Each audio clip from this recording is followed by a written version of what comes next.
Баршаңызға қайырлы күн достар, каналыма қош келдіңіздер. Бүгін сіздермен осындай 10 жылдан астам уақыт сырты жуылмаған, майы қатып қалған сковородканы бір ғана заттың көмегімен 5 минуттың ішінде тап-таза етіп шығаратын боламыз. Бұл сковородканы пайдаланбағанымызға біраз жылдан астам уақыт болды. Осыны тауып алып, енді тап-таза қылып шығарамыз. Одан соң біздің сковородкаларымыз осындай өте аппақ болып шығатын болады. Ыдысымызды осылай тап-таза етіп шығаратын боламыз. Видеоны соңына дейін қарап, менімен бірге болыңыздар. Ең алдымен менің каналыма тіркеліп кетуді ұмытпаңыздар. Алдағы уақытта сіздермен көптеген лайфхактармен, осындай түрлі әдістермен бөлісіп отыратын боламын. Сковородкамыздың осындай ұстайтын жерін алып тастаймыз, себебі қазір бізге жууға өте оңай әрі ыңғайлы болады. Сондықтан ең алдымен осындай заттың көмегімен ұстайтын жерін алып тастадым. Осымен біздің ыдысымыз жуылуға дайын тұр. Мен ең алдымен 10 литр суды жақсылап қайнатып алдым. Оттың астын қатты қойып, одан соң бір кесе толы сода қостым. Одан кейін осындай 100 граммдық ыдыста тұратын канцелярский клейді қостым. Екеуін жақсылап араластырып, осы судың ішінде табаны 3 сағаттан астам уақыт қайнаттым. Бірақ бұл әдіс маған нәтижесін берген жоқ. Өздеріңіз көріп отырғандай сырты кете қойған жоқ. Мен бұл жерде бар күшімді салып, осыны пышақтың көмегімен қырып жатырмын. Мен бұл әдісті орыс ападан көрген болатынмын, бірақ бұл маған ешқандай да өз нәтижесін берген жоқ. Барлығына күш жұмсап, осылайша қырдым. Бар кеткені осы болды. Ішін көріп тұрғандарыңызда ешқандай да іші толығымен кеткен жоқ, ешқандай жібіген де жоқ. Одан соң мен келесі күні басқа әдісін жасайын деп көрдім. Келесі күні мен сулы салфеткаларды жақсылап күнге кептіріп алдым да, одан соң кепкен салфетканың үстінен осындай нашатырный спиртті жақсылап құйып алып, сковородкаларымның сыртына осылайша видеода көріп тұрғандарыңыздай етіп жақсылап жабыстырып шықтым.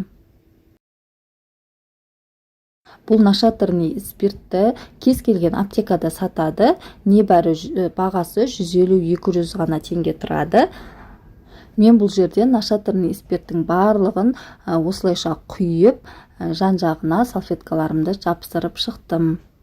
Осы екінші әдістің маған көмегі өте жақсы тиді. Сіздерге бірінші әдіспен жасап көруге кеңес бермеймін. Ол тек қана енді басталып келе жатқан майларды ғана кетіреді екен. Бұл сияқты 10 жылдап тұрған майларды мүлдем кетіре алмайды екен. Осылай целлофанға салдым да, нашатырный спирттің барлығын үстінен құйып жібердім. Ыдысында қалған жоқ. Одан соң 2-3 осылай қаптап сыртынан целлофанмен ораймыз. Себебі оның иісі сыртқа шықпау керек. Және осы буында жақсылап 24 сағат бойы тұру керек болады. Менің ыдысым 24 сағат бойы тұрды. Осы күні кешке жасап, келесі күні кешке ішін ашып, тазалап жуып алдым. Кемі 24 сағат бойы осылайша целлофанның бетін ашпай қоя тұрасыздар. Егер одан аз уақыт тұратын болса, бізге бұл әдіс ешқандай да әсер етпеуі мүмкін. 24 сағаттан кейін ыдысымды целлофаннан алып, сыртындағы салфеткалардың барлығын алып тастадым. Міне өздеріңіз көріп отырғандай сырты жібіп қалған кәдімгі осы пышақтың ұшы тисе болды, өздігінен түсіп кетіп жатыр. Бұған ешқандай да күш жұмсап, ешқандай да қырып отырудың қажеті жоқ. Міне пышақпен осылай түсіріп жіберсеңіздер, сырты кете бастайды. Бұған сіздер ұзақ уақытта жұмсамайсыздар. Менің сковородкам көріп тұрғандарыңыздай көк түсті болды. Оның көк түсін кетіруге ұзақ уақыт кетті. Химикаттың көмегімен көк түсін кетіріп, сковородканы аппақ етіп шығардым. Ішкі бөлігі де жаңағы өздеріңіз көрген кезде өте қатты болып пышақпен қырған кезде кетпей тұрған еді. Осы жасаған әдістен кейін пышақтың ұшы тисе болды. Ішкі бөлігі де сыртқы бөлігі де өздеріңіз көріп тұрғандай өте әдемі, өте жақсы кетті. Егер сіздердің ыдыстарыңыз бұдан да қатты қатқан май болатын болса, онда нашатырный спиртті көбірек пайдаланып қоссаңыздар болады. Міне осылай бір ғана заттың көмегімен және аз ғана уақыттың ішінде ыдысымызды тап-таза етіп шығарып пайдалана берсек болады достар. Мен осы әдісті сіздермен де бөлісуді жөн көрдім. Осы әдіспен сіздер де жасап көріңіздер. Сіздерге де өз нәтижесін беретініне сенімдімін. Және достар, менің арнамда қазандардың, мантаваркалардың сыртын қалай тазалау керектігі туралы тағы да видео бар.